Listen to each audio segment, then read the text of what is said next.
how would you define copywriting? On a fundamental level, it's really just like the writing of ads. All we're really saying there is that we want the person who interacts with the ad, whether they read it, they hear it on the radio, they watch a video, to respond to it directly and to take a direct action. Tell me about the RMBC method. It stands for research, mechanism, brief, and copy, RMBC. It's really like a step-by-step assembly line approach to writing good copy, especially longer form copy. What is up, After Hours entrepreneurs? Welcome back to the show. I'm your host, Mark Savant, and today we're going to help you build your cash flow through copywriting. We got my man, Stefan Georgi, in the place. He's one of the world's most successful direct response copywriters, over $1 billion in sales for his companies that he's worked with. Truly tremendous. In this episode, Stefan is going to be breaking down a really important concept, which is building out a framework. He's going to share the framework that he uses to create sales. And then we're going to talk about AI and artificial intelligence and how that's going to be impacting people in the creative space, specifically in the copywriting space. Super interesting, super fascinating conversation. What do you say we get into it? This is Stefan Georgi. Yo, Stefan, what's up? How you doing, Mark? It's good to be here. Stefan, really good to have you here. Thanks for sharing a little bit of your time. You've accomplished a lot, bro. You've accomplished a lot. So I can't wait to just dig into that mind and then get out some copywriting techniques, brother. Thanks for being here. Yeah, I'm very excited to share with your audience. Cool. Well, listen, let's back it up a little bit. Let's go back in time. Let's hop in the DeLorean. We're going to go back to the future, back to 2011. When you just learned about copywriting. So tell me, what were you doing before you got into copywriting? And what was that moment where you're like, this might be something for me? So I was a bit of like an unguided missile. That's what my dad called me shortly before he passed away. And him passing away ties into the getting into copywriting kind of journey for myself. So I'd been like I'd done everything from like door-to-door sales, worked in a call center for a for-profit college. I was a philosophy major, which I went to school, dropped out of school, worked for a startup failed, had a mild drug addiction, kicked that, went back to school, majored in philosophy, just all over the place, right? And so I had like a lot of kind of ambition and felt confident in myself as like a smart and creative person, but I didn't really know where to place it. And so right in 2011, I was working at an outdoor school in Marble Falls, Texas. So this guy had grown up going to the summer camp, went to like Harvard, got an MBA, went to finance, retired for a few $1 million, bought his childhood summer camp, and it was, as I would guess, a summer camp during the summer.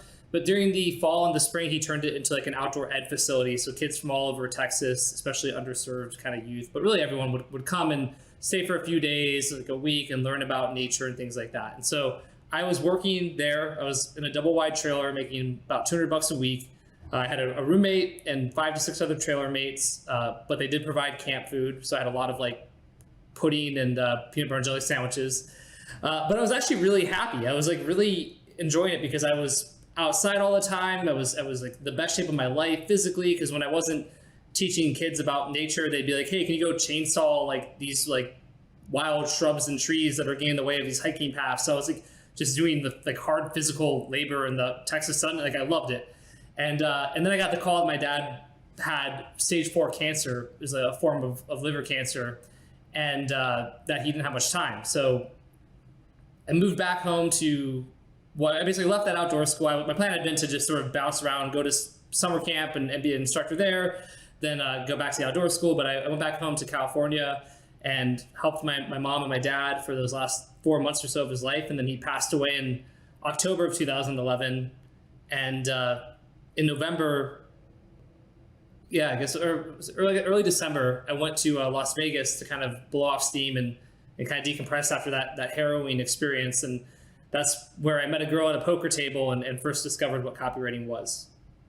So I've listened to a lot of stories before, and most people do not find their future at a poker table. Most people. I'm not saying it's impossible, but how the heck do you put together playing poker in Las Vegas and copywriting? What happened there?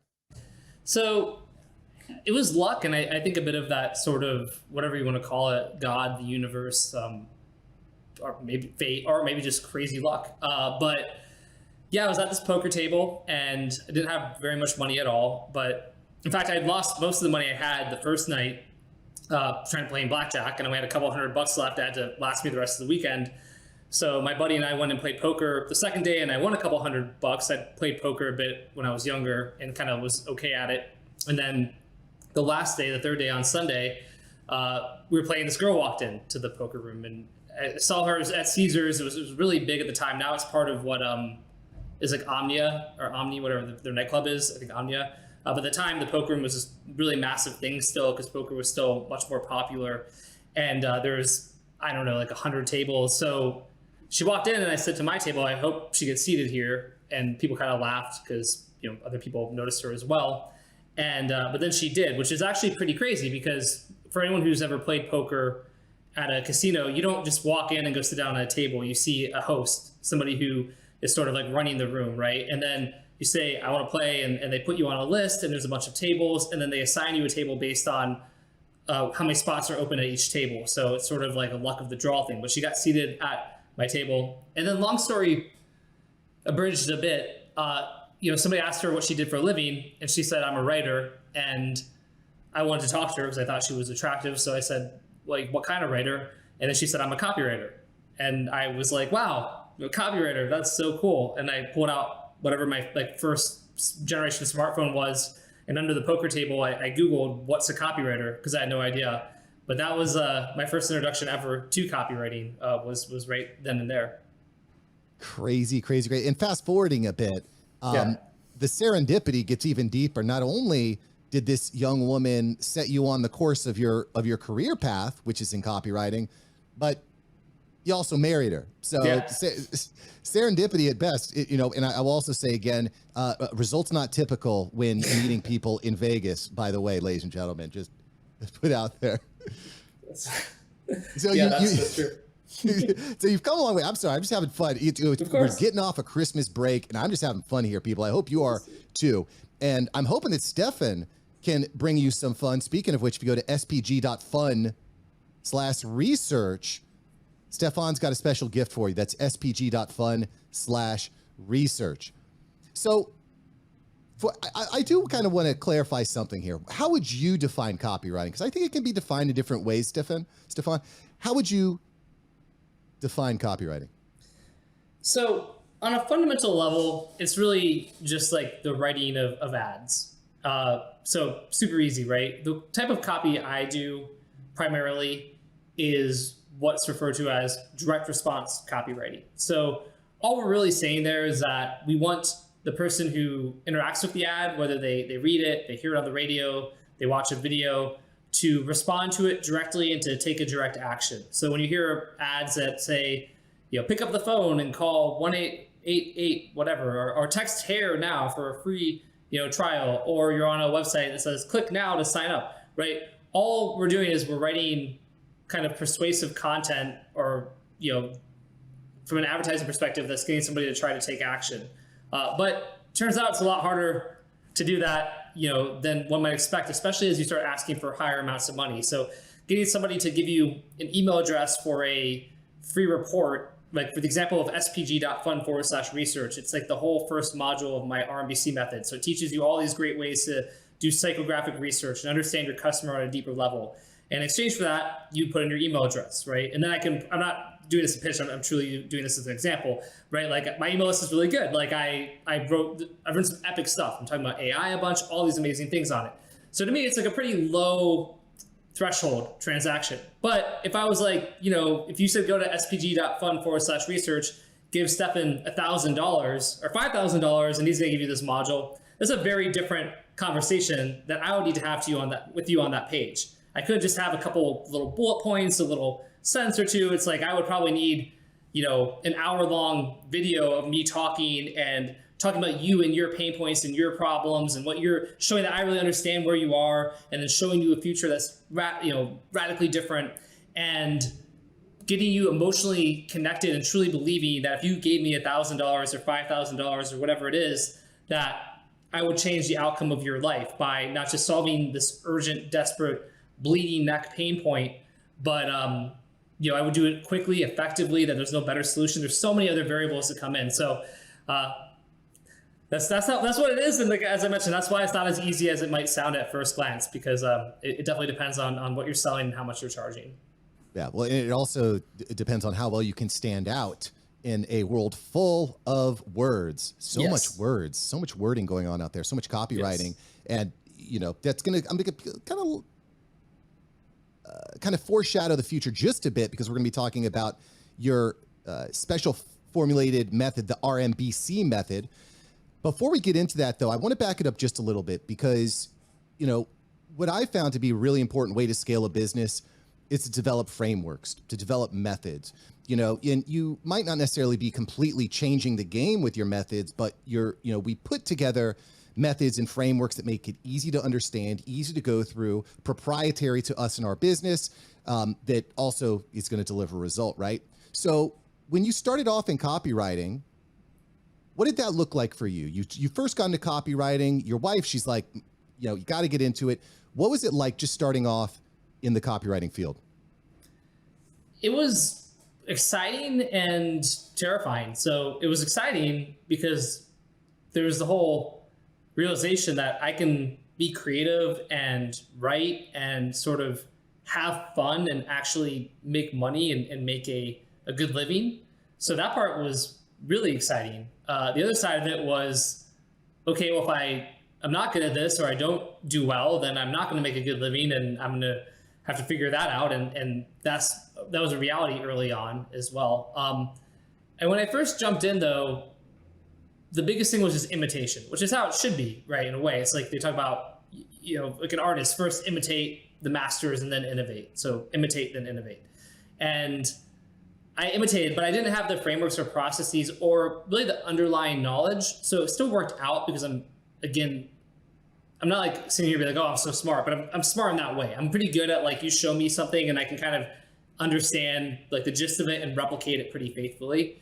And so I was able to do that decently well and have some success, but it was another like 2 years at least until I really started to understand like the why, and that like why what I was doing was working, and sort of like the deeper layers to it, which then made everything more consistent and predictable, which was very important for me.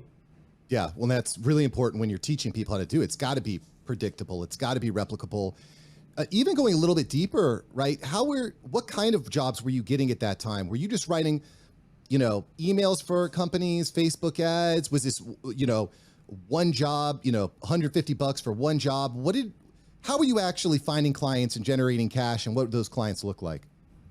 Yeah, so it was two different places. It was a website called Warrior Forum, which is actually still around today, because that's where my wife at the time, new girlfriend, had some success, right? And so these were people selling sort of, I don't mean this disparagingly, but sort of like low-grade software. By that I mean it was sort of gimmicky, like Facebook ad scraper, like 2.0. This new thing will go and take all the Facebook ads and find like the ones that are best for your niche, and then give you the template. It wasn't using AI, but it's funny in the context of today we almost think about AI, but sort of like, and then we'll like it'll write it for you, and it was sort of some basic programming. But some of them were quite good, and they'd work for a couple months, and then whoever created them would stop supporting them, and so it was this really weird, interesting marketplace for other marketers and selling tools and things like that for them. And they all needed copy because they're all selling to each other. So I basically put like a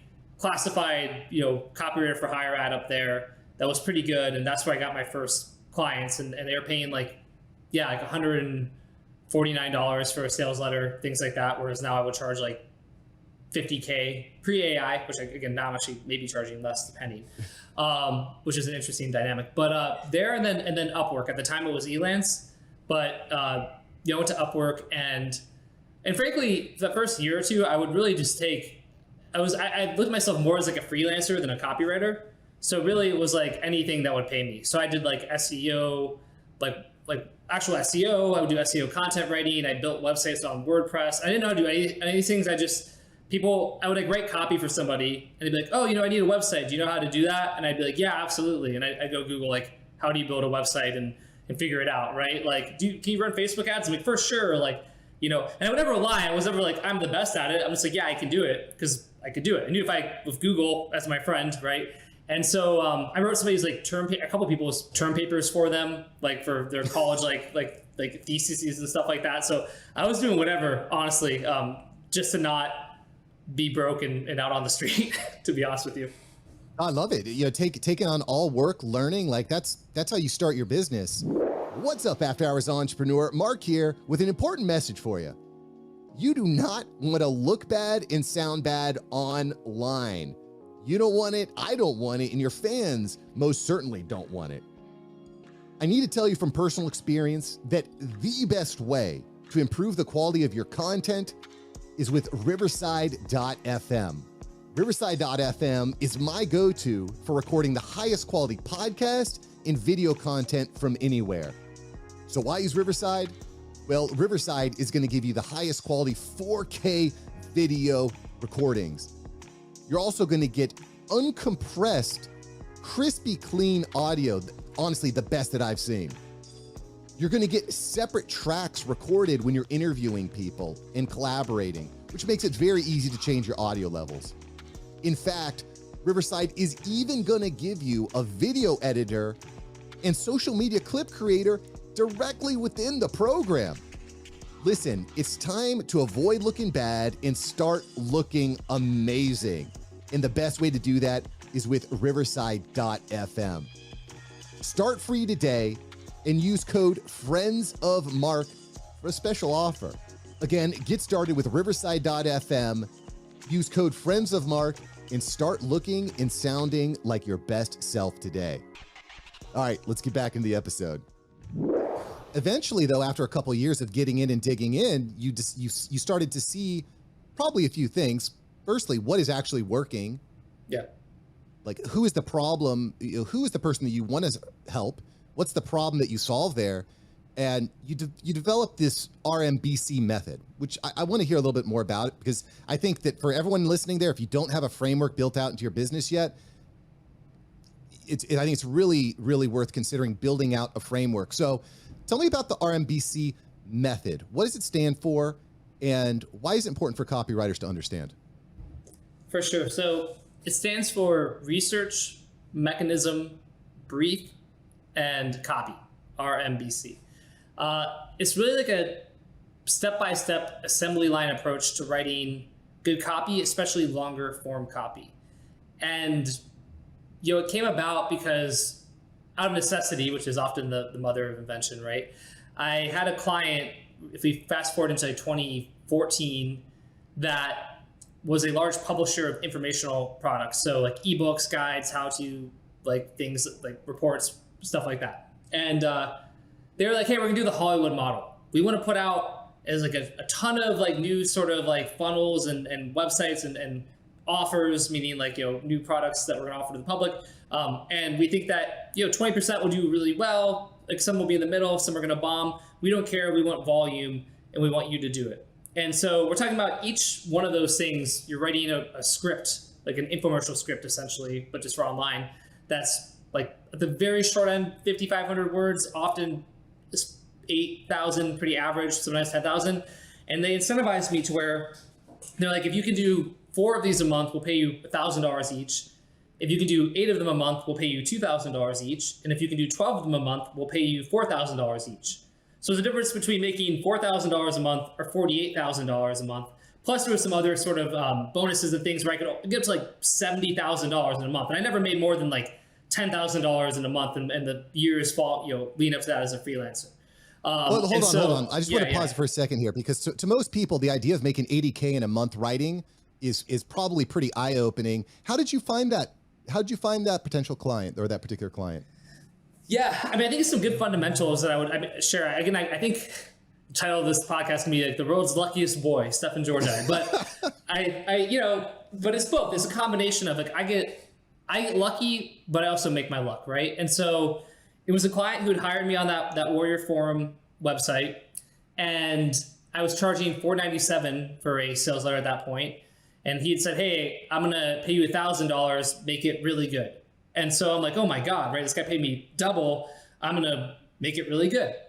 So I really just focused on it. I obsessed over, kind of just doing the best job I could. But he also said, by the way, here's my Skype, because Skype was very popular in the kind of digital marketer community at that time. It was pre-Slack really and things like that. So, message me if you want to chat or have questions. And so I generally, a lot of copywriters are pretty introverted. And they're like, oh, I don't, when a client wants to get on a call, it's like your heart sinks because you're like, no, not a call, right? But I'm like, all right, this guy's paying me more money. I should probably do it.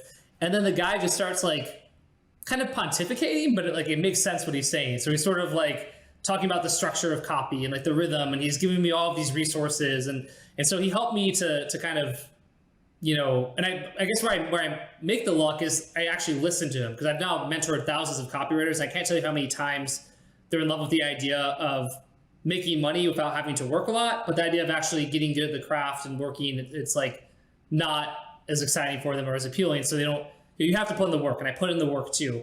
And basically what I wrote was good. He kept hiring me for more things. He was working with another partner in the sort of survival space. So like prepper people, like how to make your own home aquaponics system, all of that. I would write for them occasionally. They started mentoring me more. And then he moved to this new group that was doing information publishing in a wide variety of categories and niches. And to be honest too, I guess the first time, so I was doing an agency at the time, and I was like kind of tired of that because I realized having a ton of clients was sort of not that fun. And so I was like, I kind of missed the days where I'd write a video sales letter and I could, get paid a couple grand, and it's just me. And if I write it, I'm done. And there's no phone calls and all this stuff. So I'd reached out to him and been like, hey, I'm thinking about going back to just writing copy kind of full time and not doing this SEO stuff and building websites or whatever. Do you guys want to hire me to do that? And he said, no. I'm like, okay. But he's like, well, we got one project. We can do this one project, try it out. I'm like, okay. And I guess from a mindset perspective, I didn't say, well, what's the point? I'm like, all right, well, I'm going to still do my best damn job possible. And I wrote it, ended up doing really well for them, made a lot of sales. So then they came back and like, hey, actually, everything we just said, like, forget it. We'd love to have you come on.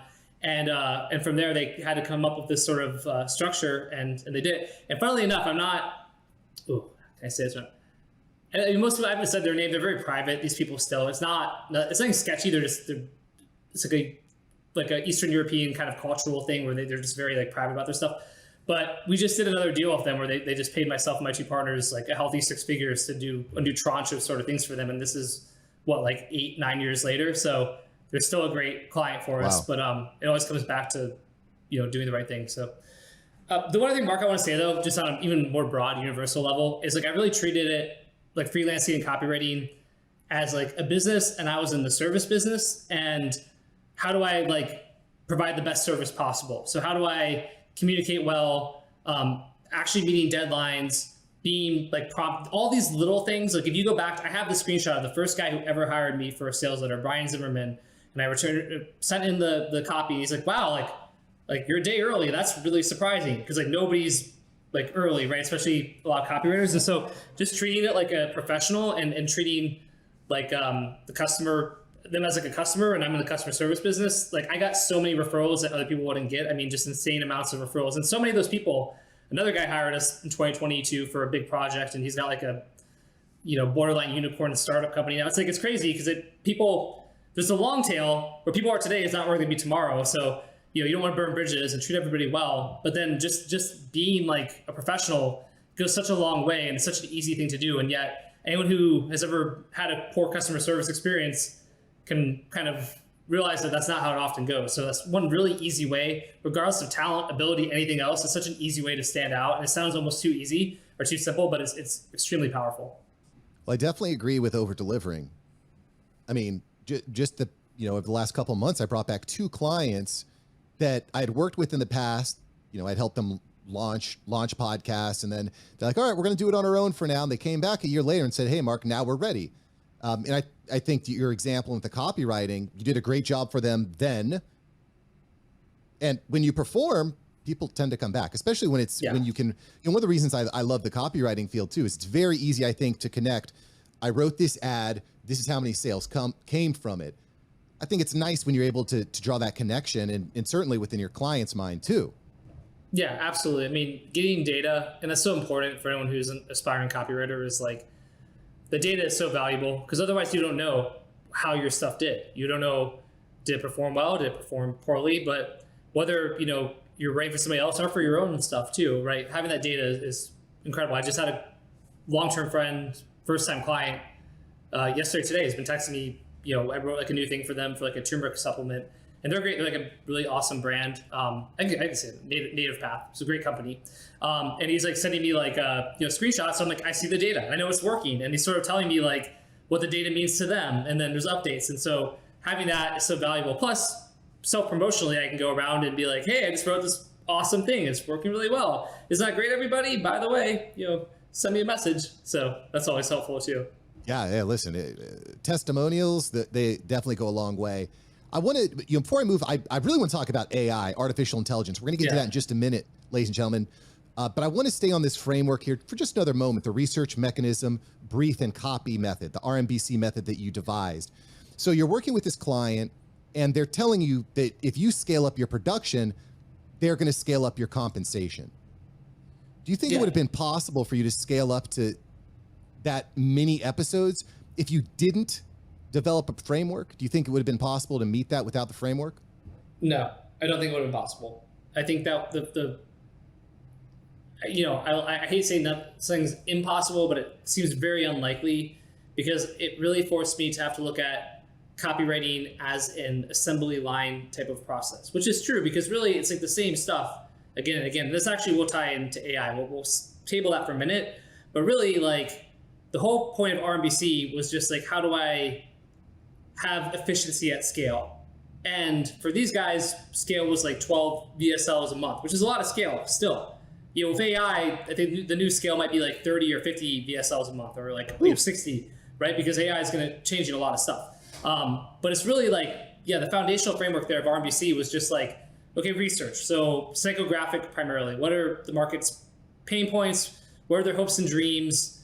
What are their victories and failures? And this is all related to the core problem, right? So if someone wants to lose weight, New Year's is coming up, right? So sort of like, what are their hopes and dreams about losing weight? Because it's not like dropping 15 pounds. That's like cool. But if you go start doing research, and by the way, you do it on like forums, Reddit, like places like that where people are sharing very openly and freely, and you see like very quickly when you just search like weight loss forums, keto diet forums, things like that, people are talking about wanting. There's a bathing suit they bought already, even though it's the winter, and they want to wear it in the summer, and they imagine their sister-in-law, who's always so skinny and pretty, looking at them and being like, wow, finally acknowledging them or their accomplishment.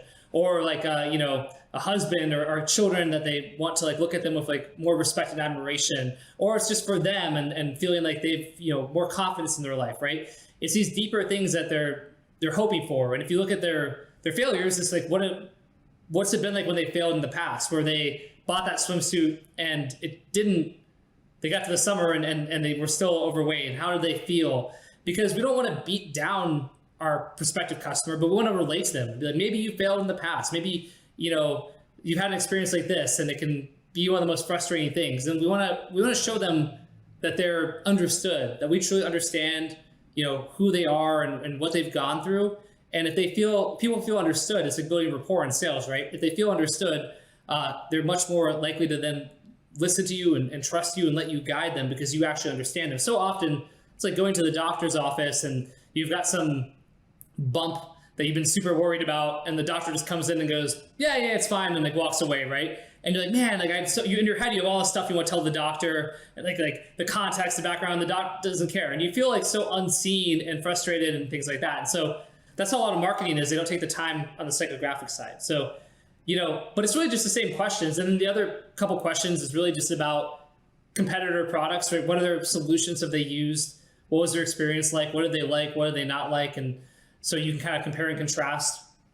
But that's it for research. But you do that same thing every time. It's a good foundation. And then I can go to the mechanism if you want real quickly and share that, or you tell me, Mark. Yeah, please do. I mean, to me, when I hear research, the R in there, it's basically understanding your audience, pain points, the solutions, what do they want to see in their life, not necessarily just speaking to how, but more of the why, right? Yeah. All right. So cool. Let's move on to the next section here, the mechanism. You've done the research. We've gotten the R out of the way, which obviously you build out the framework and show that framework for doing the research in your program. What's the mechanism piece? So the unique mechanism, we separate that into like just two parts. So there's the unique mechanism behind the problem and the solution. So I'll share examples and why this matters. So going back to weight loss as an example, imagine basically for anything that your product solves for, it's very, very, very, very rare that the prospective customer has never tried to solve that problem before.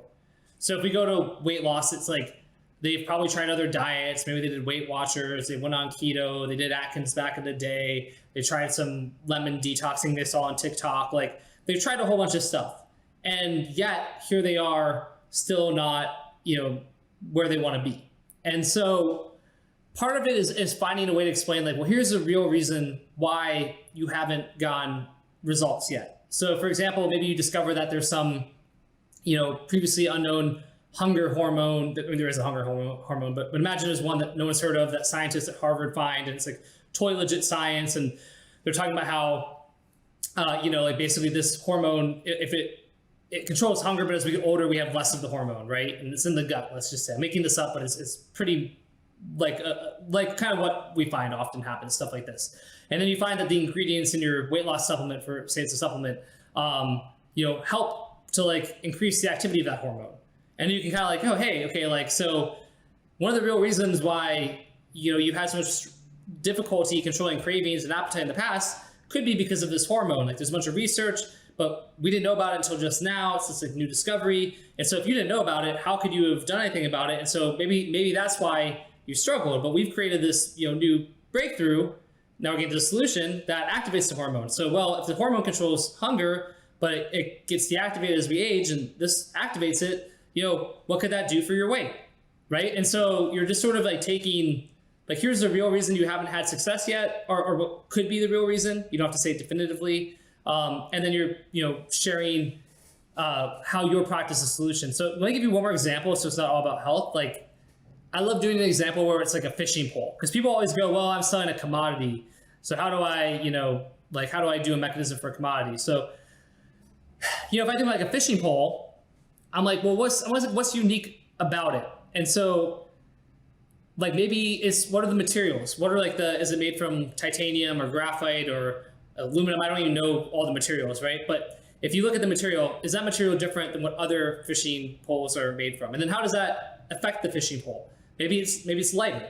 Okay, cool. Because if you do research first, you'll see people talking about how a lot of people as they get older have joint pain, hip pain. They don't like standing. They don't have as much strength. They don't have as much mobility. So a lighter pole is actually more valuable to them because they can fish for longer and cast with less like wear and tear on their joints. So something you can talk about how if you discover that the pole you're selling has a lighter weight, even if the materials are different, but the weight's just lighter, you could turn that into like, hey, here's the reason most fishing poles aren't actually doing you a service and are making you sore and achy. Whereas this one is lightweight, and so it's you're able to fish for longer. You can have more fun. It could be like that the RPMs of the reel is faster. Maybe there's some research that means you're less likely to lose a fish. There's so many things that you can then take and compare and contrast. So, I think you do it for everything. I mean, turmeric, how's the supplement thing again? But I just did this, right? How's it encapsulated? Because not all encapsulations are the same. Turmeric's not water soluble, but if you get the right capsule that has like higher solubility, it means more gets absorbed. In fact, 185 times more, and it's backed by all these clinical trials. I'm not trying to go into the weeds. The point is there's always these things, and if we don't look at them, then going back to what you said before of like there's so much copy, so many words, so many products. So it's really like a differentiator. The difference is that really trying to show the mechanism of the problem and the solution in a very sequential and logical way. Brilliant. Fire hose and people. That was the word that I was thinking is differentiator.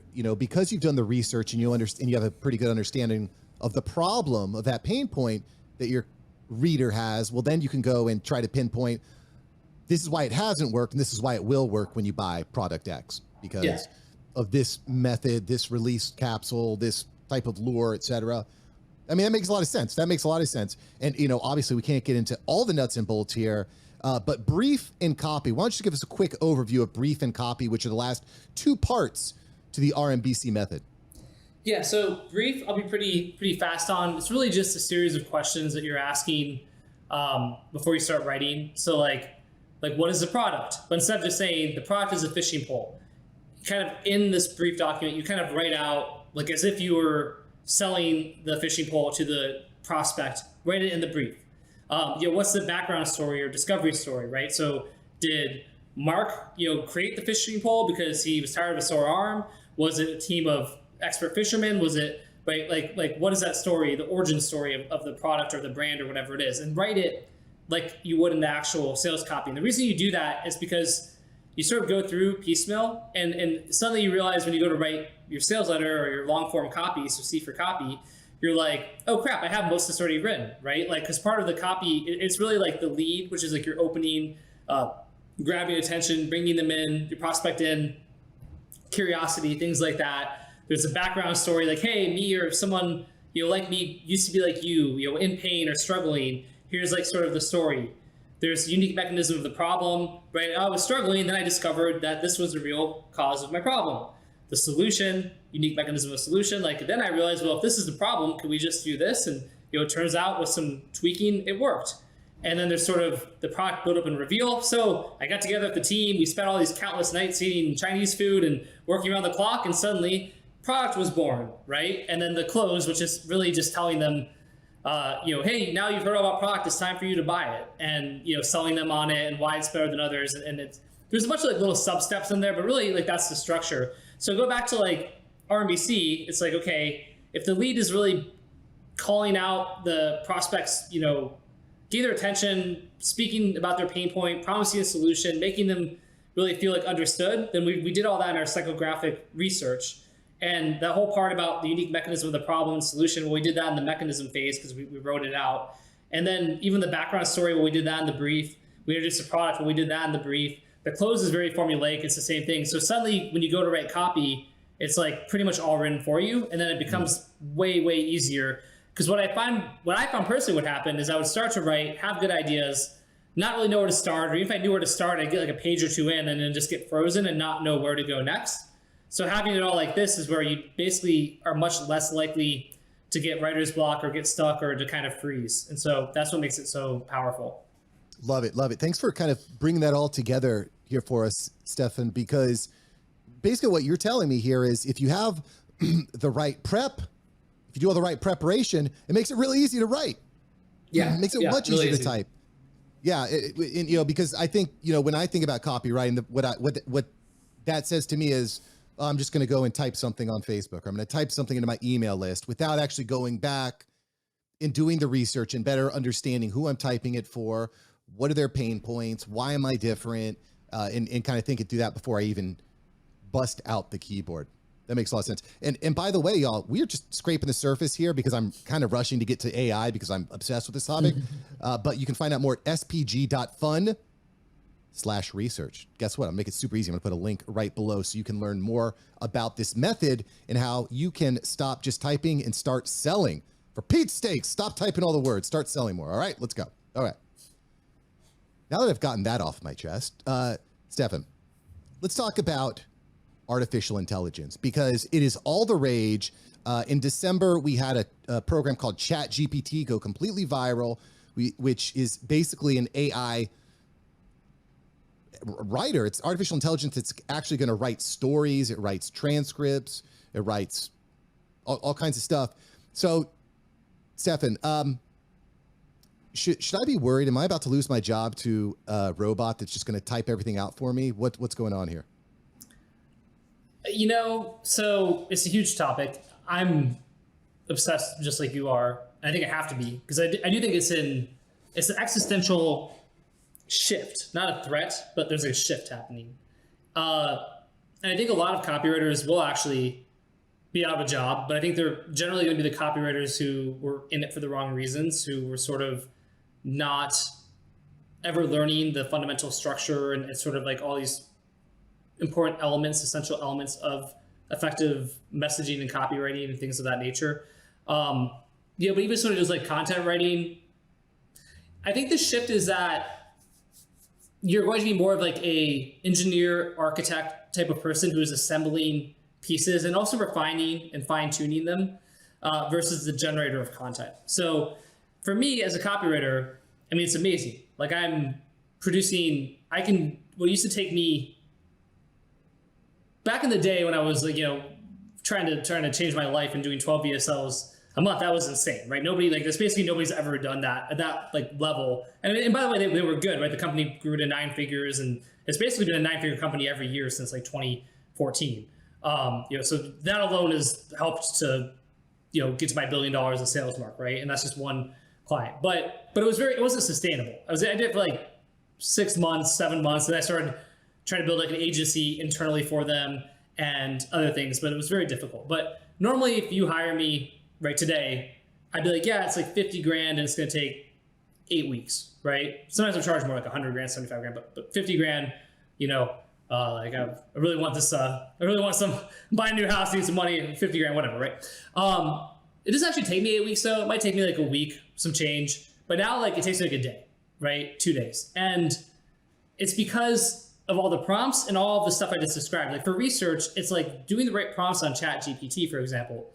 Like, because so many people try, ChatGPT and then they try one crappy prompt, it doesn't work, and then they think they're like, oh, that was not there yet. But it's like you're not asking the right prompts, so you're not thinking about assembly. You're a builder. You're an assembly like line person in a way, and that's not a bad thing. Because write me an infomercial script. It's gonna suck, right? But if you're like, give me a emotional 500-word journal entry from a 40-year-old woman, from the perspective of a 40-year-old woman who keeps struggling to lose weight and can't. She feels frustrated and stuck and doesn't know what to do. And ask ChatGPT to do that, you'll get really good stuff. And you can take a bunch of that, psychographic, emotional stuff, and then put it into your copy. Right? What are 20 emotional lines that a woman who's struggling with weight loss might say to her husband at 3 a.m. in the morning? Like, you're not asking the right prompts. Not you, but some people aren't. You do that, you got like crazy lines of like, and you'd be like, maybe so, like, a joint one I did, it came up with this idea of like, it's like living with an invisible illness. And I'm like, well, there you go, right? I'm like, first line of copy. It's like an invisible illness that haunts you. Nobody understands. Right? So it's not that it writes the entire thing, but it's like, I can get these prompts and get ideas. So if RMBC already helped make writing easy, now it's like, I'm never getting stuck. Because it's going to give you prompts and give you things of that nature. I'm kind of tangenting on. So should you be worried? Like, yeah, but only if you don't have the competency. But if you realize the skill of it, then you can start assembling things and really produce better quality work in less time. And really, it should be a force to unleash creativity, right? Not something that takes away from it. Well, a lot of really good points there. I'm using AI in my podcast production agency now. I use AI to help with show notes and all sorts of different things. But you're right. It's not to the point where I just say, okay, computer, write me out some great copy. It requires some hand holding, some massaging, if you would. There's no doubt in my mind that by having frameworks in our own minds, it's going to help us to leverage the AI more quickly. So ideas like the RMBC method make a lot of sense to me. I was talking about this in my group program today, where we talk about podcasting and developing frameworks.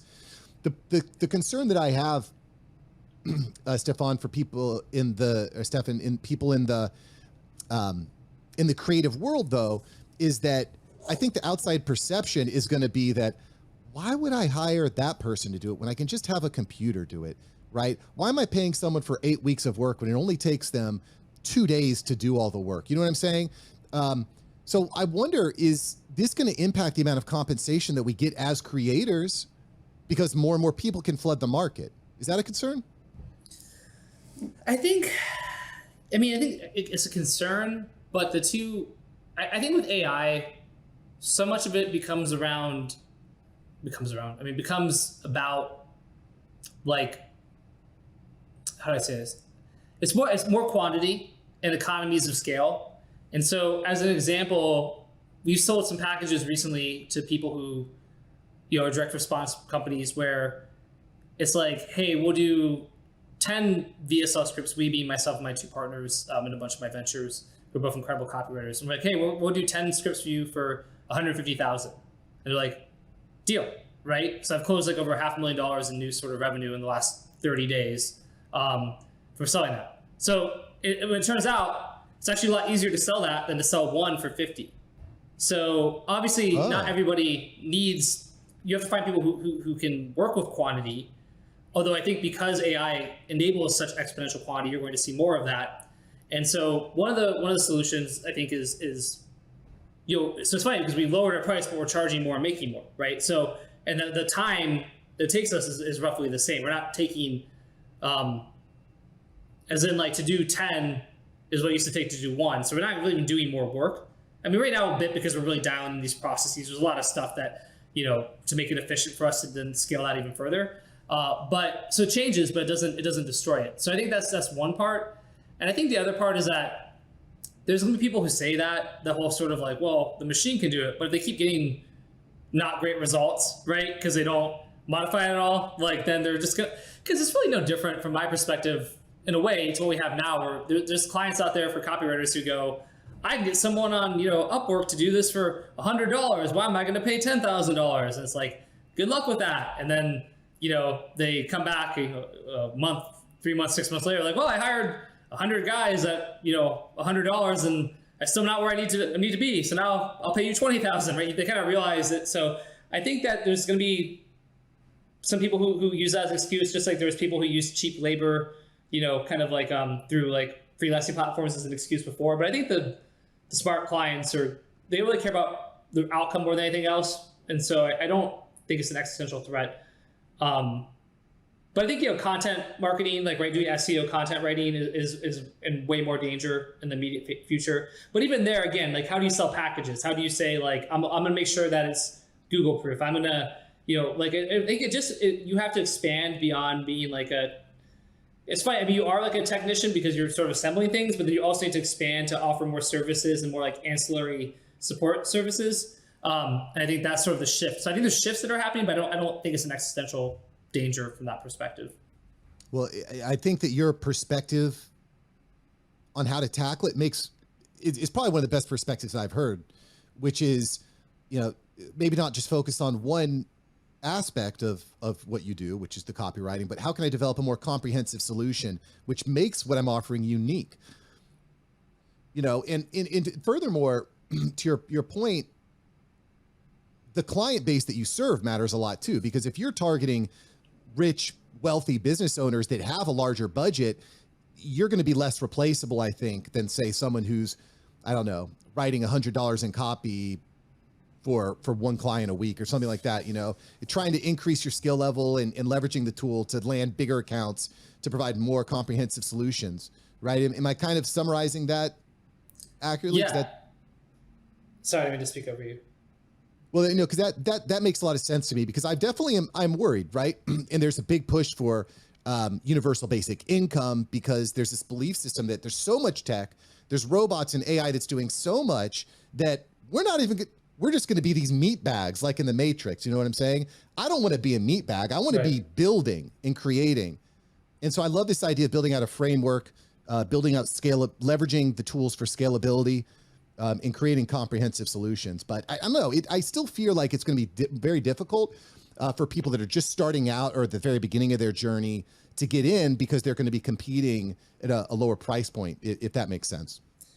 It does. It's hard to say, because I think that there's two sides in a way. One side is like, yeah, but then at the same time, if things are more automated and there's almost more of like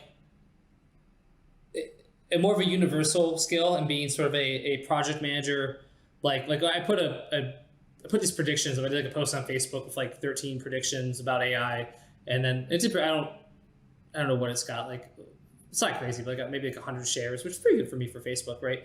It's not bad, and it got pretty good engagement and stuff. But then I did like a 14th prediction, which is I think for the next 5 years, actually I think operators are going to be like the most in demand, like project managers, operators, because. Yes, now a company can put out exponentially more content or create, more assets, but they still need to be able to deploy them. And you're adding in more moving parts, and that makes everything more complicated. And you still actually need a lot of humans involved to do that stuff. So like, you need people who can sort of be like operators, integrators, project managers. So one thing is I think that's a really safe career, because even if like the marketing funnel is automated, you're still gonna have a team of people that are managing the AI, and you need to manage the people and work towards certain outcomes. It's not gonna get so smart in the next 5 years, probably not even 10 years, that like people are completely obsolete. Now, the fact that it might happen in the 2030s or 40s is still terrifying. So I totally get it.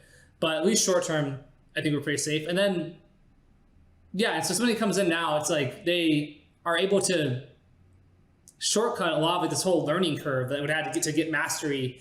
And so if they can just be good at assembling and putting things together and being creative, right? Going back to creativity, how do you do in creative ways? I mean, the thing I've been studying recently more is like Salesforce, right? And there's Mark Benoff, or however you say his name. And essentially Salesforce is like I forget, the revenue is insane, like $150 billion company or whatever it is. And, but what's funny is when you read about them, and they're sort of like the one of the first SaaS companies, software as a service, and they basically took like a contact management solution and provided it like over the internet. So instead of having to install, floppy disks or CDs, you're able to get the software through the web, and then it moved into the cloud and could be remote and all these things. But if you look at Salesforce, it's like, okay, well, what are they really selling? Contact management, like, a way to manage your lead flow and pipeline, like through the internet. Like, it wasn't really that innovative. They moved early on it, and then over time they've created this massive ecosystem around it. So they've created all these ancillary things, including like a whole class of experts who help with Salesforce implementation. There's Salesforce admins. There's this massive ecosystem. So I think the way you have to look at it is like, instead of being a single component, now you have to look at how can I create, going back to what I said before, how do I create ecosystems? And so is it really like harder for the new person, or is it just that they need to learn a different skill and focus more on a different skill than they would have had to pre-AI? I think that's the way I look at it for now. Yeah, no, I'm with you there. And, I think that's why it's so important that we as after hours entrepreneurs start building out our side hustle, our business, our idea now, because the more you can build onto it, the more value you can provide. I do this with my agency. When I'm launching a show for a client, I've got a ton of resources, from videos to articles to worksheets. I have a community that people are a member of, and you get to bang out questions, and we do weekly sessions. So that didn't just happen overnight, right? It started out, I did one episode, and then I worked with one client, and it kind of builds out over time. And so much like you, Stefan, I'm much more optimistic about AI personally and in my business. But what I really want to do is help people out there leverage the tools now, get into it now, while you still have massive opportunity. Gosh, we have so much opportunity right now. It's just an amazing time to be alive. Amazing time. I mean, I grew up with road atlases. We didn't have any GPS. Yeah. We had Polaroid like, oh my gosh, when I think about what payphones, like, anyway, I digress. All right, Stefan, get ready. We're going to go into the world famous rapid fire section. But before we go into that, where's the best place for us to find you? So yeah, in addition to that, spg.fun/research, I'm on Instagram at Stefan Georgi. But that's really probably the best place. You can find me on YouTube and Twitter, though I'm not super active on Twitter. But stefangeorgi.com is my website, but frankly needs a little bit of updating. So Instagram, or get on my email list, which you can do through spg.fun/research. Bam, boom. And I got you right below. I'm going to make it super easy. Definitely a man to keep in touch with and to follow, because he's going to help you write better. And let's face it, the better you write, the more you sell. All right, cool. Stefan, ready for the rapid fire? You ready? You buckled up? I'm ready. All right, boom. What is the scariest movie you've ever seen? I don't like scary movies that much, so I'm going to go with like a movie called El Orfanato, which means the orphanage, and it's like a Spanish movie. It's not even that scary, but probably the scariest one. It sounds scary, but it's good. It's scary orphan kids. Where is your favorite place to deliver sales copy? What do you mean by deliver? Like, is it on social media? Is it via direct mail? Is it email? Where's your favorite place to send sales copy?